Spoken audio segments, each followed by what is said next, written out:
താക്കോല് വാങ്ങിച്ചവർ വേഗം തന്നെ വേദിയിൽ നിന്ന് ഇറങ്ങേണ്ടതാണ്.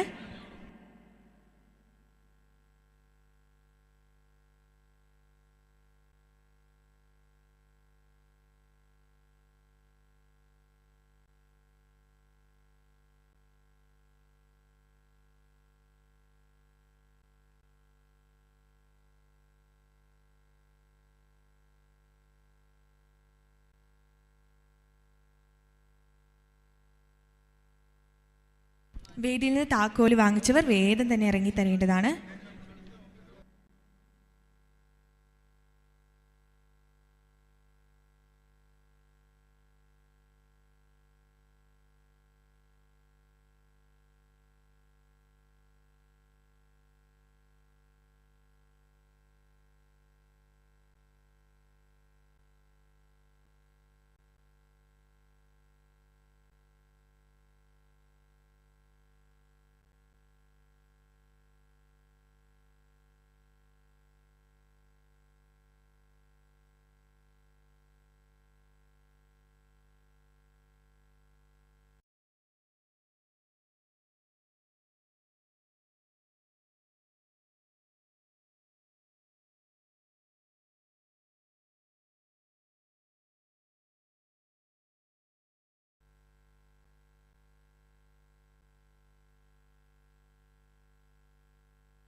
പ്രധാനപ്പെട്ട ഒരു കാര്യം, ഇനി അനഘയും ആവണിയും ജീവിതത്തിന്റെ ബാല്യത്തിൽ തന്നെ പിതാവും മാതാവും നഷ്ടപ്പെട്ട അനഘയും ആവണിയും 2022 മാർച്ച് 8 ശ്രീ രാഹുൽജിയുടെ മനസ്സിൽ തറച്ച 2 പിഞ്ചോമനകൾ. ശ്രീ രാഹുൽജിയുടെ ഈ ആഹ്വാനവും ഏറ്റെടുത്ത UDF മാർച്ചിൽ തന്നെ വീടിന്റെ തറക്കല്ലിട്ട്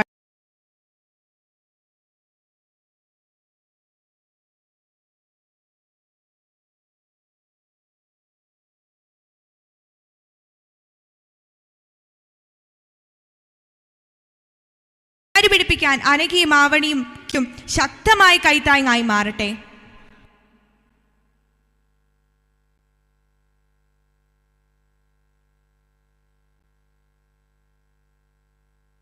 അനഘയും ആവണിയും ജീവിതത്തിന്റെ ബാല്യത്തിൽ തന്നെ പിതാവും മാതാവും നഷ്ടപ്പെട്ട അനഘയും ആവണിയും 2022 മാർച്ച് 8 ശ്രീ രാഹുൽജിയുടെ മനസ്സിൽ തറച്ച 2 പിഞ്ചോമനകൾ. ഇതാ അനഘയും ആവണിയും അവരുടെ താക്കോൽ കൈവാങ്ങുന്നു.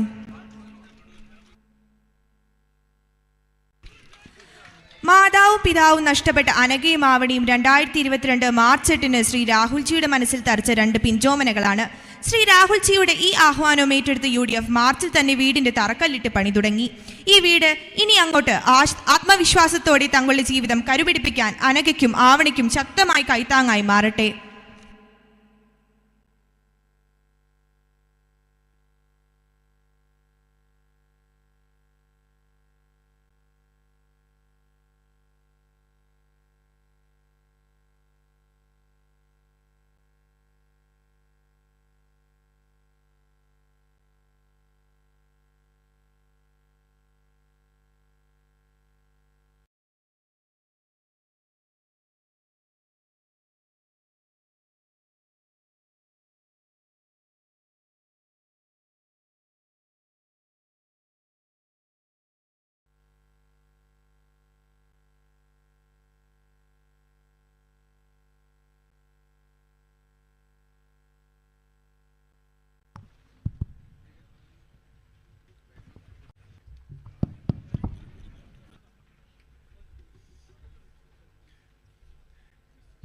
Next on stage we have address by beloved Sri Rahul Ji.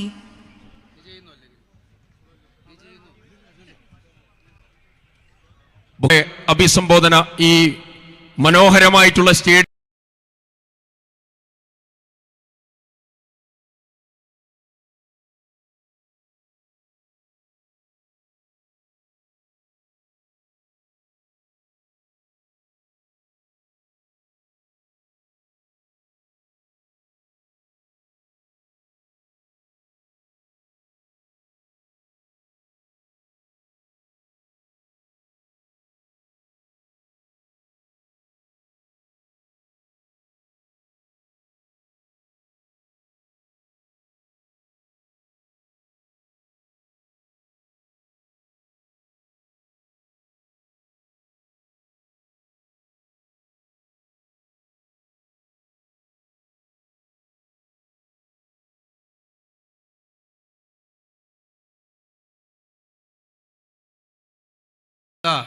ഇവിടെ തടിച്ചുകൂടിയിരിക്കുന്ന സഹോദരി സഹോദരന്മാരെ, മാധ്യമ സുഹൃത്തുക്കളെ, നിങ്ങളെല്ലാവരെയും ഈ സായനത്തിലേക്ക് സ്വാഗതം ചെയ്യുകയാണ്.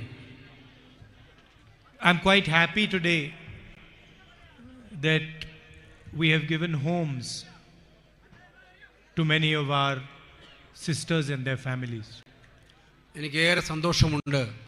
നമ്മളിന്ന് കുറച്ച് കുടുംബങ്ങൾക്ക് അവർക്ക് അത്താണിയാകുന്ന വീട് നൽകുന്ന ഒരു ചടങ്ങിന് കൂടി സാക്ഷ്യം വഹിക്കാൻ കഴിഞ്ഞു എന്നുള്ളതിൽ. For different reasons, they had setbacks in their life. They were struggling. And I'm happy that the Congress leaders, Congress workers have got together and given them shelter. എനിക്ക് വളരെ സന്തോഷം തോന്നുന്നു, അഭിമാനം തോന്നുന്നു. ഒരു അഭയകേന്ദ്രമായി വീടില്ലാത്ത നിരവധി ആളുകൾക്ക് കോൺഗ്രസിൻ്റെയും UDFിനെയും പ്രവർത്തകർ അവരുടെ അധ്വാനം കൊണ്ട് വീടൊരുക്കി കൊടുക്കുന്നതിന് ഭാഗവാക്കായി എന്നുള്ളതിൽ ഞാൻ അങ്ങേയറ്റം അഭിമാനം കൊള്ളുകയാണ്. And just now I told Venugopal that I think next round of houses, all the Congress leaders, including me, should be involved in building them. അദ്ദേഹം ഇപ്പോൾ പറഞ്ഞത് അടുത്ത ഭവന നിർമ്മാണത്തിൽ നമ്മളിന്നിപ്പോൾ 25 വീടുകളാണ് നൽകിയിരിക്കുന്നത്. 25 വീടുകളുടെ കൂടി പണി നടന്നുകൊണ്ടിരിക്കുകയാണ്. ഒരു വീടിൻ്റെ പണിയുടെ നിർമ്മാണത്തിൽ പൂർണ്ണമായിട്ടും അതിൻ്റെ നിർമ്മാണ പ്രക്രിയയിൽ തന്നെ കോൺഗ്രസ് നേതാക്കന്മാരോടൊപ്പം രാഹുൽ ഗാന്ധി കൂടി പങ്കെടുക്കും നിർമ്മാണത്തിൻ്റെ വേലയിൽ എന്നാണ് അദ്ദേഹം പറഞ്ഞത്. I think one of the big changes that we have to make in our country is respect and dignity of labor. നമ്മൾ മനസ്സിലാക്കേണ്ടത് ഈ രാജ്യത്തിന് ഏറ്റവും ഒരു പ്രധാനപ്പെട്ട മാറ്റം നമ്മൾ വരുത്തേണ്ടത് നമ്മൾ അധ്വാനത്തിന് ബഹുമാന്യതയും ആദരവും നൽകുക എന്നുള്ളതാണ്. So I think it's a good signal if we build these houses, put some bricks, maybe do some painting, and show the people of Wayanad and the people of the country that physical labor is valuable and is dignified.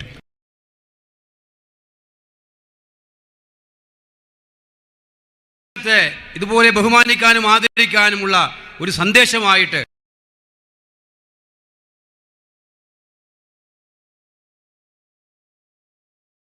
നിർമ്മിക്കാൻ പോകുന്ന വീടുകൾക്ക് കല്ലുകൾ വെച്ചു കൊടുക്കുന്നതായാലും അത് paint ചെയ്ത് കൊടുക്കുന്നതായാലുമുള്ള പ്രക്രിയയിൽ നമ്മൾ ഭാഗവാക്കാകുന്നതോടുകൂടി ആ അധ്വാനത്തിൻ്റെ ശക്തിക്ക് ഒരു വലിയ സന്ദേശവും സല്യൂട്ടും നൽകുകയാണ് നമ്മൾ ചെയ്യുന്നത്. Many of us live in houses, but we never ask the question, who built this house? Who put these bricks? Who built this wall? Who painted the wall? Who set up the structure? And I think it's a very important question to ask. നമ്മളിൽ എല്ലാവർക്കും മിക്കവാറും ആളുകൾക്ക് വീടുണ്ട്, നല്ല വീടുകളുണ്ട്.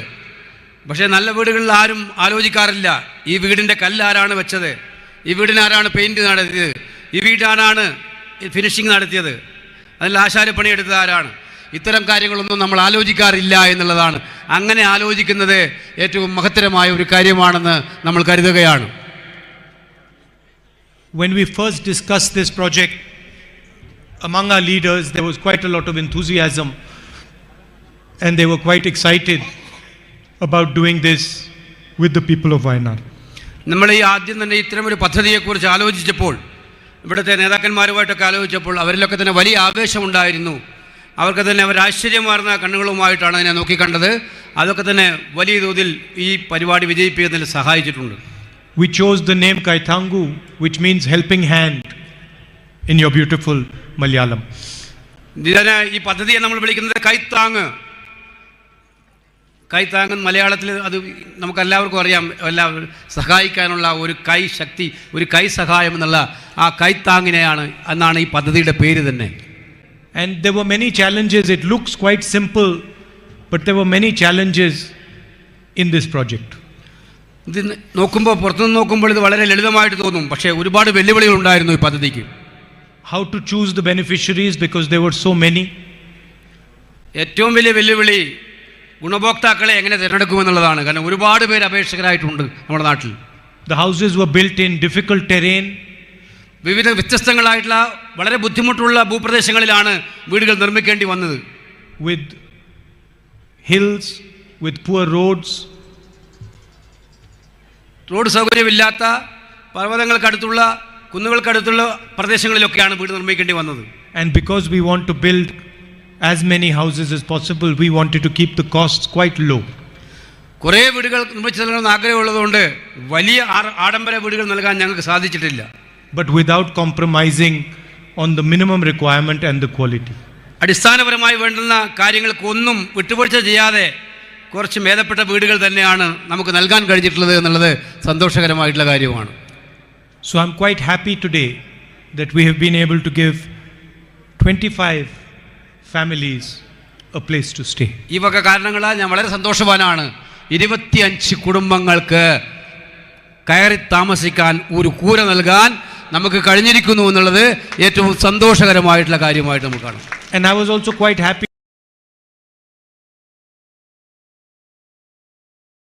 to promise them a house. So I was quite happy that I was able to fulfill that promise. ജീവിതത്തിൻ്റെ ഏറ്റവും പ്രയാസമായ വഴികളിൽ വഴിമുട്ടി നിൽക്കുന്ന ചില ആളുകളെ ഞാൻ ഇതിൽ കണ്ടിട്ടുണ്ടായിരുന്നു, ചില കുട്ടികളെ കണ്ടിട്ടുണ്ടായിരുന്നു. ആ സന്ദർഭങ്ങളിൽ ഞാൻ അവർക്ക് വാഗ്ദാനം കൊടുത്തിരുന്നു, നിങ്ങളോടൊപ്പം ഞങ്ങളുണ്ടാകും, ആവശ്യത്തിന് ഞങ്ങളുണ്ടാകും. എനിക്ക് സന്തോഷമുണ്ട്, അത്തരം പരിചിതമായ കുറച്ച് മുഖങ്ങളെ ഇപ്പോൾ എനിക്കിവിടെ ഈ വീട് നൽകുന്ന പ്രക്രിയയിൽ കാണാൻ കഴിയുന്നു എന്നുള്ളത് എനിക്കേറെ സന്തോഷം നൽകുന്ന ഒന്നാണ്. So I would like to thank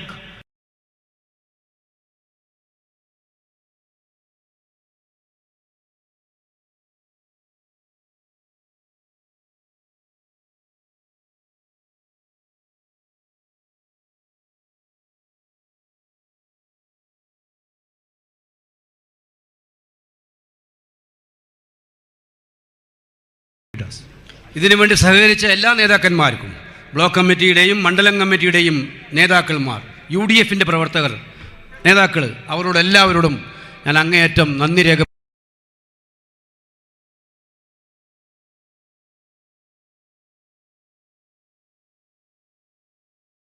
To thank the people of Wayanad who helped us complete these houses and fulfill the dream for these 25 families. ഈ വീട് നന്ദി രേഖപ്പെടുത്തുകയാണ്. And I would very much like that the people of Wayanad help us with this project and help us give as many houses as possible to people who are struggling for shelter. വീടിന് വേണ്ടി അങ്ങേ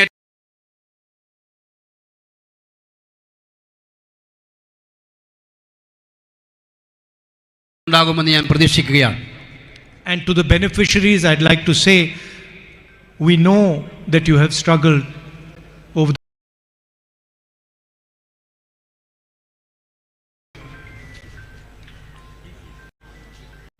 ഇതിൻ്റെ ഗുണഭോക്താക്കളായ ആളുകളോട് എനിക്ക് പറയാനുള്ളത്, നിങ്ങൾ കഴിഞ്ഞ കുറേ വർഷങ്ങളായി ഒരു വീടിന് വേണ്ടി നടത്തുന്ന യാതനാപൂർണമായ പ്രവർത്തനങ്ങളെ ഞങ്ങൾക്കറിയാം. And we also understand that giving you shelter is not going to solve your problems. നിങ്ങൾക്കൊരു വീട് കിട്ടിയതുകൊണ്ട് മാത്രം നിങ്ങളുടെ എല്ലാ പ്രശ്നങ്ങളും അവസാനിക്കാൻ പോകുന്നില്ല എന്ന് ഞങ്ങൾക്ക് എല്ലാവർക്കും അറിയാം. But we want you to know that we are very proud of you, of the dignity with which you have faced your difficulties. നിങ്ങളോട് ഞങ്ങൾക്ക് പറയാനുള്ളത്, നിങ്ങളെ എല്ലാം ഓർത്ത് നിങ്ങൾ നിങ്ങളുടെ ജീവിതത്തിൽ കാത്തു സൂക്ഷിക്കുന്ന And I would also like to say that in choosing our beneficiaries, we have not looked at political considerations at all. ഞങ്ങളെ ഗുണഭോക്താക്കളെ നോക്കുമ്പോൾ നിങ്ങളെല്ലാം എനിക്ക് പറയാൻ കഴിയും നിശ്ചയദാർഢ്യത്തോടെ, ഒരു രാഷ്ട്രീയമായ പരിഗണനയും നോക്കിയിട്ടല്ല ഈ വീടുകളെല്ലാം തീരുമാനിച്ചിരിക്കുന്നതെന്ന് ആർജവത്തോടെ പറയാൻ ഞങ്ങൾക്ക് കഴിയും. For us, all the people of Wayanad are our family, and anybody who is in trouble, we would proudly help. ഞങ്ങളെ സംബന്ധിച്ചിടത്തോളം വയനാട്ടിലെ ഓരോ ജനങ്ങളും ഈ കുടുംബത്തിലെ അംഗങ്ങളാണ്. അവർക്ക് എല്ലാവർക്കും ഓരോരുത്തർക്കും ഉണ്ടാകുന്ന പ്രയാസങ്ങളിൽ പങ്കുചേരാൻ ഞങ്ങൾ ഉണ്ടാകുമെന്നുള്ളത് ഉറപ്പിക്കാവുന്നതുമാണ്. Today I held the meeting which we hold periodically about development in the constituency, Disha meeting. ഇന്ന് ഞാൻ നമ്മുടെ മണ്ഡലത്തിലെ വികസന പ്രവർത്തനങ്ങളുമായി ബന്ധപ്പെട്ടിട്ടുള്ള കേന്ദ്ര ഗവൺമെൻറ് രൂപീകരിച്ച ദിശയുടെ മീറ്റിങ്ങിൽ പങ്കെടുക്കുകയും മറ്റു പല മീറ്റിങ്ങുകളിലും പങ്കെടുക്കുകയുണ്ടായി. And I also went to see the family of a young man who was killed by a tiger. നിങ്ങൾക്കറിയാം, കടുവയുടെ ആക്രമണമേറ്റ് മരിച്ചു വീണ ഒരു ചെറുപ്പക്കാരൻ്റെ വീട്ടിൽ ഞങ്ങൾ സന്ദർശിക്കാൻ പോവുകയുണ്ടായി. ഇപ്പോൾ ഞങ്ങൾ അവിടെ നിന്നാണ് വരുന്നത്, മാനന്തവാടിയിലെ തോമസിൻ്റെ വീട്ടിൽ. And they told me that they felt a proper medical facility here, medical college here. അവിടെ ഞാൻ വീട്ടിൽ ചെന്നപ്പോൾ അവിടുത്തെ കുടുംബാംഗങ്ങളെല്ലാം എന്നോട് പറയുകയുണ്ടായി, ആ അപകടം നടന്ന സന്ദർഭങ്ങളിൽ ആവശ്യമായിട്ടുള്ള തീവ്ര പരിചരണം, ആരോഗ്യ പരിചരണം കിട്ടിയിരുന്നുവെങ്കിൽ ആ ജീവൻ രക്ഷപ്പെടുമായിരുന്നു എന്നുള്ള ഒരു സങ്കടം അവർ എന്നോട് പറയുകയുണ്ടായി. We've written to the Chief Minister, we've raised this issue on. It is taking so long to develop a medical college in Wayanad. Bharat Jodo യാത്രയുമായി നടക്കുന്ന സമയത്താണെങ്കിലും വിവരം കേട്ട ഉടനെ തന്നെ ആ കുടുംബത്തെ രാഹുൽജി വിളിച്ചിരുന്നു. അതിനുശേഷം അദ്ദേഹം നേരിട്ട് തന്നെ കേരള മുഖ്യമന്ത്രിക്ക് കുടുംബത്തിൻ്റെ സങ്കടം വെച്ചുകൊണ്ട് കത്തെഴുതുകയുണ്ടായി. മെഡിക്കൽ കോളേജ് എന്ന് പറയുന്നത് ഒരു ബോർഡിൽ മാത്രം നിൽക്കുന്നതല്ല. ആ മെഡിക്കൽ കോളേജ് ആയിരുന്നുവെങ്കിൽ അവിടുത്തെ ആ ജീവൻ രക്ഷപ്പെടുമായിരുന്നു എന്നുള്ള കാര്യം അദ്ദേഹം ആ കത്തിൽ സൂചിപ്പിക്കുകയുണ്ടായി. It is not a political issue, it is a humanitarian issue. പ്രശ്നമല്ല, ഇത് ജീവകാരുണ്യപരമായിട്ടുള്ള ഒരു പ്രശ്നമാണ്.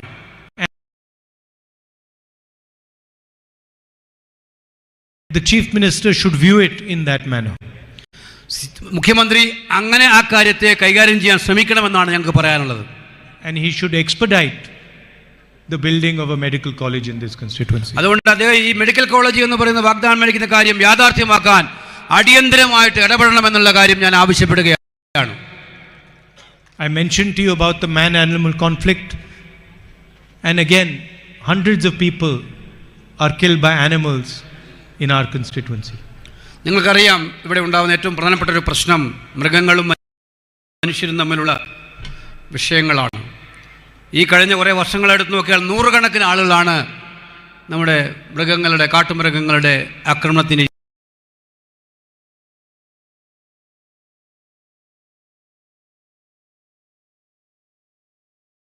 Human beings and animals. ഇത് ഇക്കാര്യത്തിൽ ഉറപ്പുവരുത്തുന്ന ഉത്തരവാദിത്വം സർക്കാരിനാണ്. മനുഷ്യജീവൻ അപകടപ്പെടാതിരിക്കുന്നതിന് വേണ്ടി, അതുപോലെ മൃഗങ്ങളെയും മനുഷ്യരെയും ആ രീതിയിൽ കണ്ടുണക്കുന്നതിന് വേണ്ടിയിട്ടുള്ള ഒരു പദ്ധതി തയ്യാറാക്കി നടപ്പിലാക്കുന്ന കാര്യത്തിൽ കേന്ദ്ര ഗവൺമെൻറ്റും സംസ്ഥാന ഗവൺമെൻറ്റും കാര്യമായ നടപടികൾ സ്വീകരിക്കേണ്ടതാണ്. You're all aware of the buffer zone issue. We are happy that the Supreme Court is taking cognizance and looking into the matter, but it's also important that this issue is resolved as soon as possible. Buffer zone വിഷയം നമുക്കെല്ലാവർക്കും അറിയാം. വയനാടിനെ ബാധിക്കുന്ന ഏറ്റവും പ്രധാനപ്പെട്ട ഒരു വിഷയമാണ് buffer zone വിഷയം. ആശ്വാസകരമായ ഒരു കാര്യം, സുപ്രീം കോടതി അക്കാര്യത്തിൽ അനുകൂലമായ ഇടപെടലുകളുമായി വന്നിട്ടുണ്ട് എന്നാണ് വാർത്തകൾ കാണിക്കുന്നത്. അത് ആശ്വാസകരമാണ്. പക്ഷേ ഇതിങ്ങനെ അനന്തമായി നീണ്ടുപോകുന്നൊരു കാര്യമില്ല. അനിശ്ചിതത്വം അവസാനിപ്പിക്കാൻ വേണ്ടിയിട്ടുള്ള സത്വരമായ നടപടികൾ ഈ കാര്യത്തിൽ ഉണ്ടാകേണ്ടതാണ് എന്നുള്ള കാര്യവും ഞങ്ങൾ ഓർമ്മിപ്പിക്കുകയാണ്. I am told that no properties are being bought and sold there, and I think it's important that we allow people to take advantage of their properties. ഞാൻ മനസ്സിലാക്കുന്നത്, പലരും എന്നോട് പറയുകയുണ്ടായി, ആ പ്രദേശങ്ങളിൽ ബഫർ സോണുമായി ബന്ധപ്പെട്ട പ്രദേശങ്ങളിൽ ഭൂമി കൈമാറ്റം പോലും നടക്കുന്നില്ല ഇപ്പോൾ എന്നുള്ള കാര്യം. ഈ കാര്യത്തിൽ അവർ അനുഭവിക്കുന്ന ബുദ്ധിമുട്ടുകൾ മനസ്സിലാക്കുകയുണ്ടായി. അവരുടെ ഭൂമിയുടെ അവകാശം അവർക്കുള്ളതുകൊണ്ട് അതിനുള്ള സ്വാതന്ത്ര്യം അവർക്ക് ഉണ്ടാക്കിയെടുക്കുന്ന രീതിയിൽ നടപടികൾ ഉണ്ടാകേണ്ടത് അനിവാര്യമാണ് എന്നുള്ളതാണ് എനിക്ക് പറയാനായിട്ടുള്ളത്. Throughout the Bharat Jodo Yatra, I met farmers who are unhappy. Bharat Jodo യാത്രയിലുടനീളം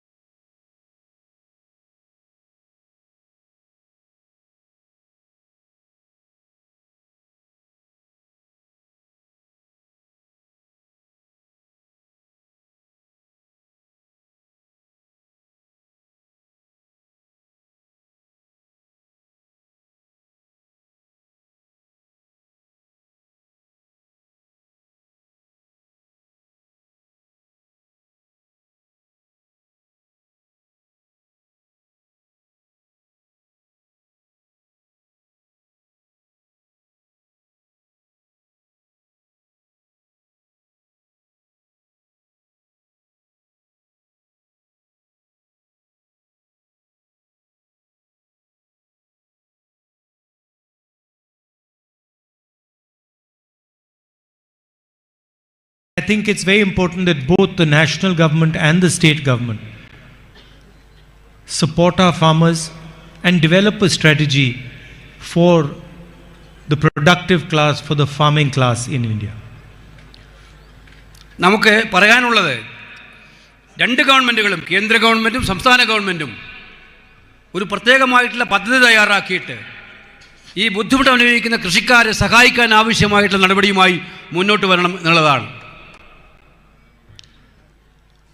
And when I say farmers, I also include the laborers who work on their farms.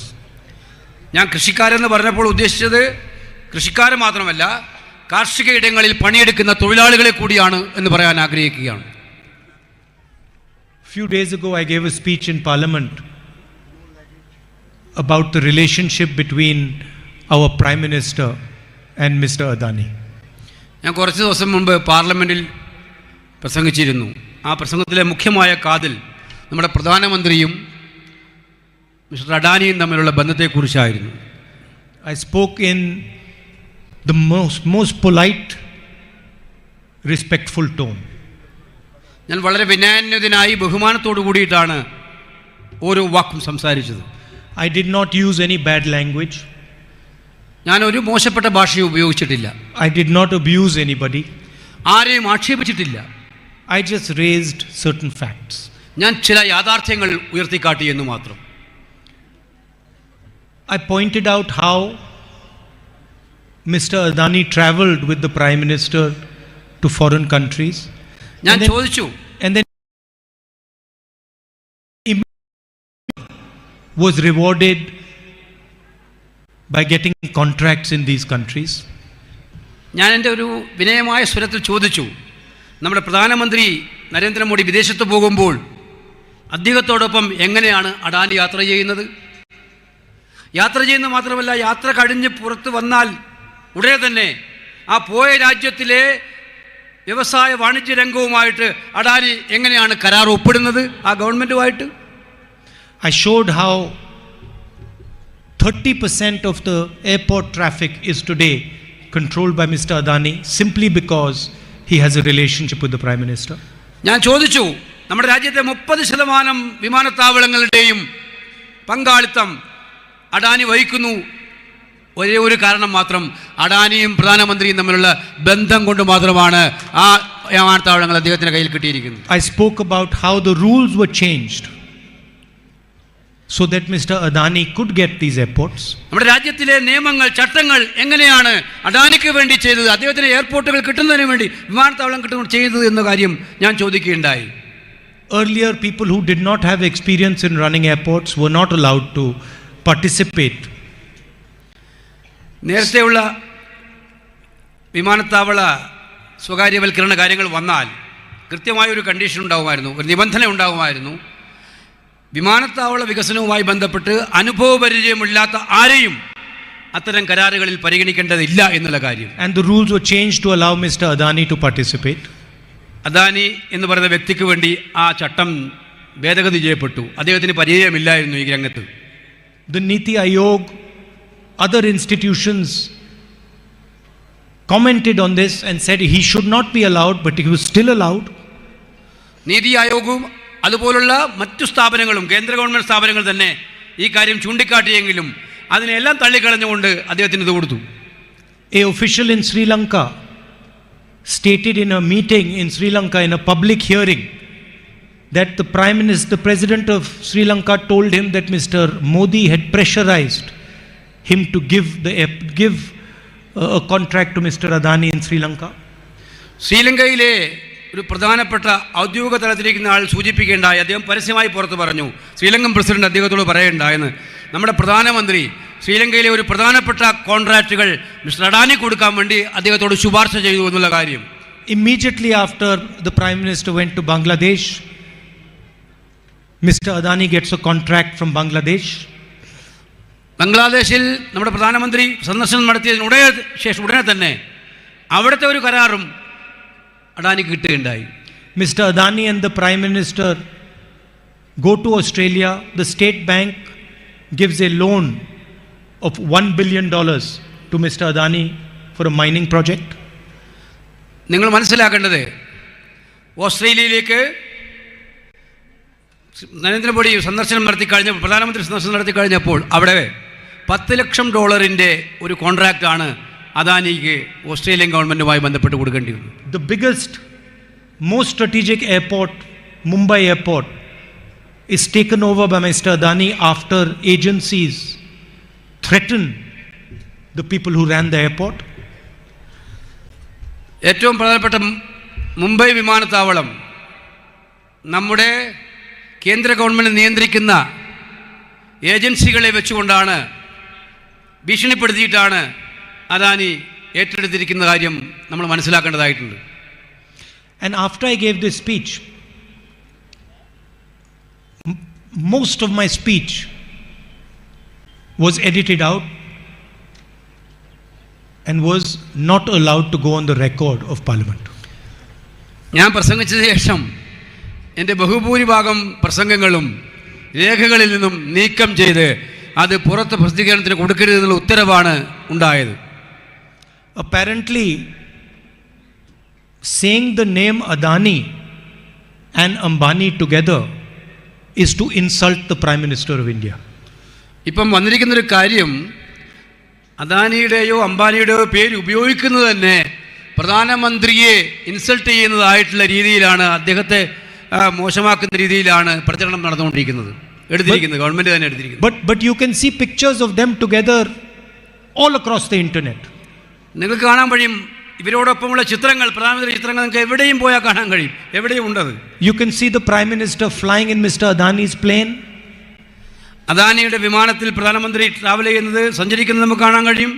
You can see him relaxing, laughing with Mr. Adani inside his plane. പ്രധാനമന്ത്രിയുടെ വിമാനത്തിലിരുന്നുകൊണ്ട് അവിടെ വിശ്രമിക്കുന്നതും ചിരിക്കുന്നതും ഒക്കെ നമുക്ക് കാണാൻ കഴിയുന്ന ചിത്രങ്ങൾ വന്നിട്ടുണ്ട്. Mr. Adani travels on delegations with the Prime Minister to foreign countries. വിദേശങ്ങളിലേക്ക് പോകുന്ന പ്രതിനിധികളുടെ ഭാഗമായിട്ട് അദാനി പോവുകയും ചർച്ച ചെയ്യുന്നതും അടക്കമുള്ള കാര്യങ്ങൾ പുറത്തു വന്നിട്ടുണ്ട്. He magically arrives in foreign countries when the Prime Minister is there. വളരെ മാന്ത്രിക വിദ്യ എന്ന പോലെ പ്രധാനമന്ത്രി വിദേശങ്ങളിൽ ഉണ്ടാകുമ്പോൾ അവിടേക്ക് അദ്ദേഹം സഞ്ചരിക്കുകയും പറന്നെത്തുകയും അവിടെ ഭാഗമാക്കുകയും ചെയ്യും നമ്മൾ കാണാറുണ്ട്.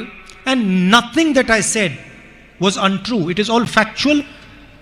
ഞാൻ പറഞ്ഞതൊക്കെ ഉറച്ചു പറയുന്നു, അതെല്ലാം സത്യമായ കാര്യങ്ങൾ മാത്രമാണ് ഞാൻ അവിടെ വിളിച്ചു പറഞ്ഞത് പാർലമെന്റിൽ. And anybody can go in the internet, go to Google and ask the questions I have asked, and you will find over there. നിങ്ങൾ ആർക്ക് വേണമെങ്കിലും ഗൂഗിളിൽ പോയി സെർച്ച് ചെയ്യാം, പരിശോധിക്കാം. ഞാനിവിടെ ചോദിച്ച ചോദ്യങ്ങൾ ആവർത്തിച്ചാൽ ഞാൻ പറഞ്ഞ എല്ലാ ഉത്തരങ്ങളും നിങ്ങൾക്ക് അവിടെ കിട്ടുന്നതാണ്. According to the rules, a speech can be, parts of a speech can be removed from the record if you are saying something without support or if you are insulting someone. നിങ്ങൾ പാർലമെന്റിൽ പ്രസംഗിക്കുമ്പോൾ നിങ്ങളുടെ പ്രസംഗത്തിൻ്റെ പ്രസക്ത ഭാഗങ്ങൾ നീക്കം ചെയ്യാം. എങ്ങനെ, എന്തുകൊണ്ട്? നിങ്ങൾ പറയുന്ന ഭാഗങ്ങളിൽ സത്യങ്ങളെ തീരെയില്ല, തെളിവുകളില്ല. അതോടൊപ്പം നിങ്ങൾ ആരെയെങ്കിലും മോശക്കാരാക്കാൻ വേണ്ടി മനഃപൂർവ്വമായി തേജോവധം ചെയ്യുകയാണെങ്കിൽ ഈ രണ്ട് കാര്യങ്ങൾ. I did not insult anybody. I used the kindest language, the most polite language, and everything I said was based on proof. ഞാൻ ആരെയും തേജോവധം ചെയ്യാൻ ശ്രമിച്ചിട്ടില്ല. ഞാൻ വളരെ ലളിതമായിട്ടുള്ള മാന്യമായ ഭാഷയിലാണ് സംസാരിച്ചത്. ആരെയും അപമാനിക്കാൻ ഉദ്ദേശിച്ചിട്ടില്ല, ചെയ്തിട്ടില്ല. പക്ഷേ എൻ്റെ പ്രസംഗ ഭാഗങ്ങൾ നീക്കം ചെയ്തു. I was asked to show proof with regards to what I said, and I have written a letter to the speaker with every single point that they have removed and the supporting proof. എന്നോട് ചോദിക്കുകയുണ്ടായി പാർലമെന്റിലെ secretariat, ഞാൻ പ്രസംഗിച്ചതിൻ്റെ തെളിവുകൾ വേണം എന്ന്. ഞാൻ സ്പീക്കർക്ക് എഴുതിയിട്ടുണ്ട്. ഞാൻ പ്രസംഗിച്ച ഓരോ കാര്യങ്ങളുടെയും തെളിവടക്കം, എന്തുകൊണ്ട് ഇത് പറഞ്ഞു എന്നതടക്കം ചൂണ്ടിക്കാണിച്ചുകൊണ്ട് വിശദമായിട്ടുള്ള കാര്യം ഞാൻ സ്പീക്കർക്ക് കത്തിലൂടെ അറിയിച്ചിട്ടുണ്ട്, ലോക്സഭാ സ്പീക്കർക്ക്. But I don't expect that my words will be allowed to go on the record. പക്ഷേ എൻ്റെ വാക്കുകൾ, ഞാൻ പറഞ്ഞ വാക്കുകൾ, ബഹുമാനത്തോടെ വിനയത്തോടെ പറഞ്ഞ വാക്കുകൾ രേഖകളിൽ നിന്നും പുറത്തു പോകുന്നതിനെ ഞാൻ ബഹുമാനിക്കുന്നില്ല, ഇഷ്ടപ്പെടുന്നില്ല. At the same time, the Prime Minister directly insults me. നിങ്ങൾ മനസ്സിലാക്കേണ്ടത്, ഇതേ സമയം പ്രധാനമന്ത്രി അദ്ദേഹത്തിൻ്റെ പ്രസംഗത്തിൽ എന്നെ വ്യക്തിപരമായി അധിക്ഷേപിക്കുകയുണ്ടായി. He says, why is your name Gandhi and not Nehru? അദ്ദേഹം ചോദിച്ചത് എന്തുകൊണ്ടാണ് രാഹുൽ നെഹ്റു അല്ലാത്തത് രാഹുൽ ഗാന്ധി ആയത് എന്നർത്ഥത്തിലാണ് അദ്ദേഹം ചോദിച്ചത്. So the Prime Minister of the country directly insults me, but his words are not taken off the record. പ്രധാനമന്ത്രി എന്നെ വളരെ പ്രത്യക്ഷമായിട്ട് അപമാനിക്കാൻ ശ്രമിച്ചു, പക്ഷെ അദ്ദേഹത്തിന്റെ ഒരു വരിയും രേഖകളിൽ നിന്നും മാറ്റിയിട്ടില്ല. But it does not matter because the truth always comes out. പക്ഷെ ഞാനത് കാര്യമാക്കുന്നില്ല. എന്തുകൊണ്ടെന്നാൽ സത്യം എല്ലായ്പ്പോഴും പുറത്തു വരിക തന്നെ ചെയ്യും. And all you had to do was look at my face when I was speaking and look at his face while he was speaking. സംസാരത്തിൻ്റെ ഭാഷ, ശാരീരിക ഭാഷ, നിങ്ങൾ ഞാൻ പ്രസംഗിക്കുമ്പോഴുള്ള ശരീരഭാഷയും ബഹുമാനപ്പെട്ട മോഡി സംസാരിക്കുമ്പോഴുള്ള ശരീരഭാഷയും നിങ്ങൾ ടെലിവിഷനിൽ ഒന്ന് ശ്രദ്ധിച്ചാൽ മതി, എവിടെയാണ് സത്യം എന്ന് നിങ്ങൾക്ക് ബോധ്യപ്പെടും. Look at how many times he drank water, how his hand was shaking when he was drinking water, and you'll understand everything. അദ്ദേഹം പ്രസംഗിക്കുന്ന സമയത്ത് എത്ര പ്രാവശ്യം വെള്ളം കുടിക്കുന്നുണ്ടായി, അദ്ദേഹത്തിൻ്റെ കൈ വിറക്കുന്നുണ്ടായിരുന്നു, ഇതൊക്കെ നിങ്ങൾക്ക് മനസ്സിലാക്കും. ഞാൻ അതുകൊണ്ടാണ് ശരീരഭാഷ നമ്മളോട് പറഞ്ഞു തരും എന്താണ് യഥാർത്ഥ സത്യം.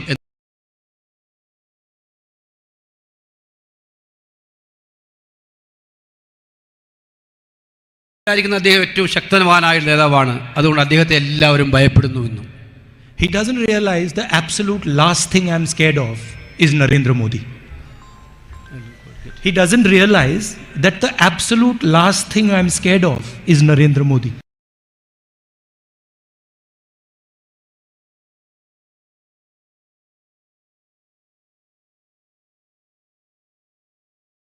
It doesn't matter whether he's the Prime Minister of India, whether he has all the agencies, doesn't matter. അദ്ദേഹം പ്രധാനമന്ത്രിയാണെന്നത് ഞാൻ വലിയ കാര്യമാക്കുന്നില്ല. അദ്ദേഹത്തിൻ്റെ കയ്യിൽ എല്ലാവിധ ആയുധങ്ങളും CBI, ED, enforcement directorate, IT എല്ലാം അദ്ദേഹത്തിൻ്റെ കയ്യിലുണ്ട് എന്നുള്ള കാര്യം എനിക്ക് ബോധ്യമുണ്ട്. കാര്യമാക്കുന്നില്ല. Because the truth is not on his side. എന്നുള്ളത് കൊണ്ട് മാത്രമാണ്. And one day he will be forced to face his truth. ഒരു ദിവസം ഈ സത്യത്തെ അഭിമുഖീകരിക്കേണ്ടതായിട്ട് അദ്ദേഹത്തിന് വരും എന്നുള്ളത് കൊണ്ടാണ് ഞാൻ പറയുന്നത്. So I'd like to thank all of you. If you get a chance, see the parliament speech, because it's important that you understand what is going on in the country. It's important that you understand the nexus between the Prime Minister and Mr. Adani. Mr. Adani, there's a list of wealthy people in the world. And in 2014, Mr. Adani was 609th on that list.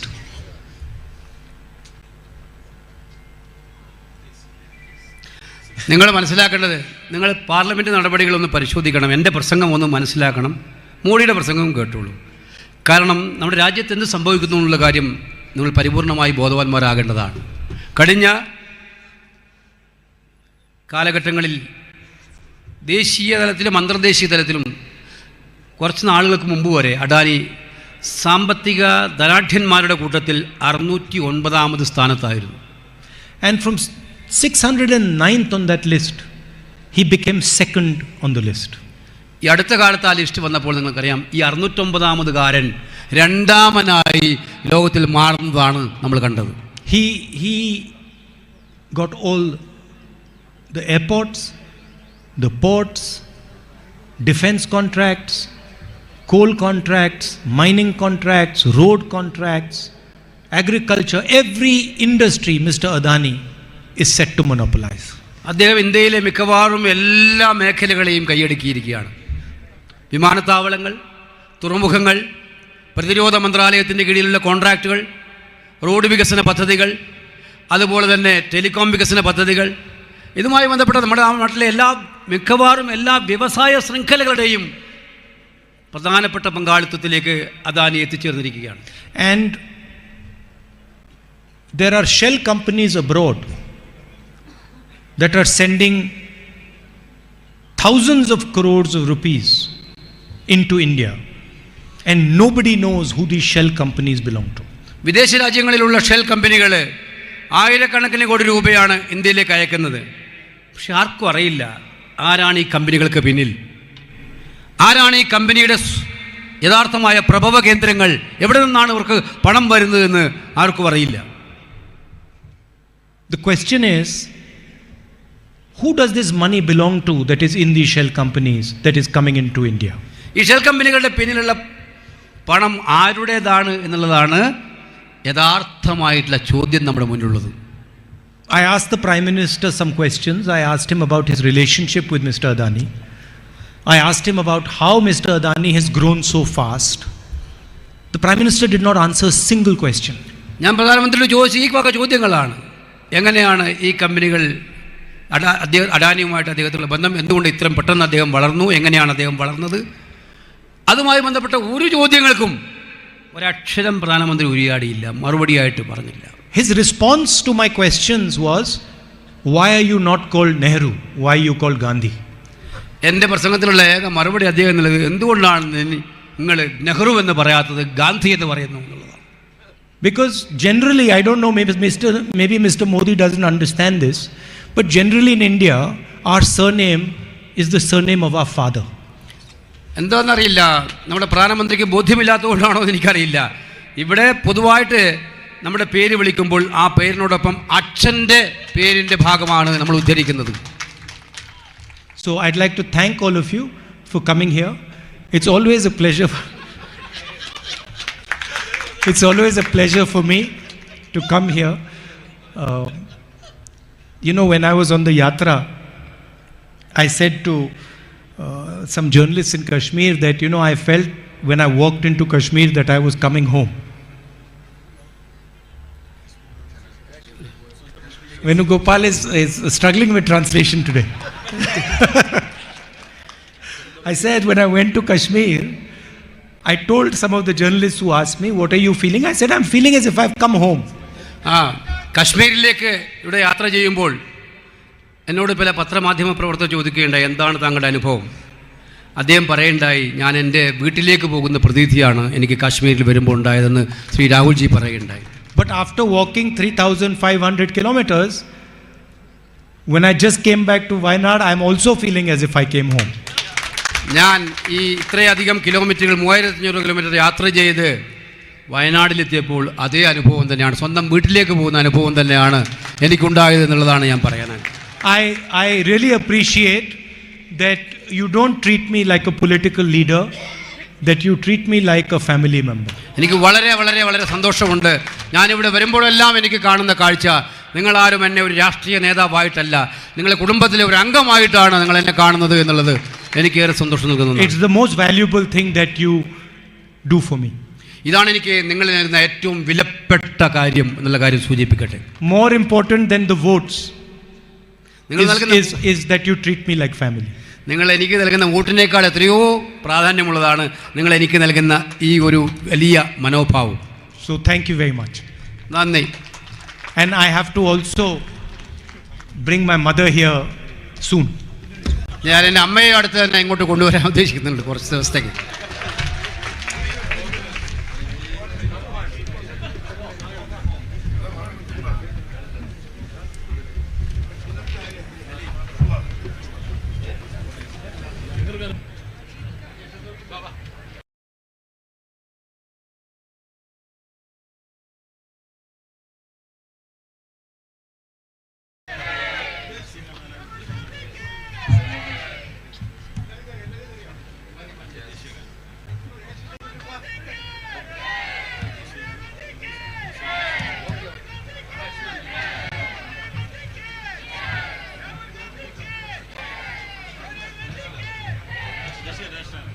അടുത്തതായി ദേശീയ ഗാനമാണ്. Next on stage we have national anthem and will wind up the function. പരിപാടി ദേശീയ ഗാനത്തിന് ശേഷം അവസാനിക്കുന്നതാണ്.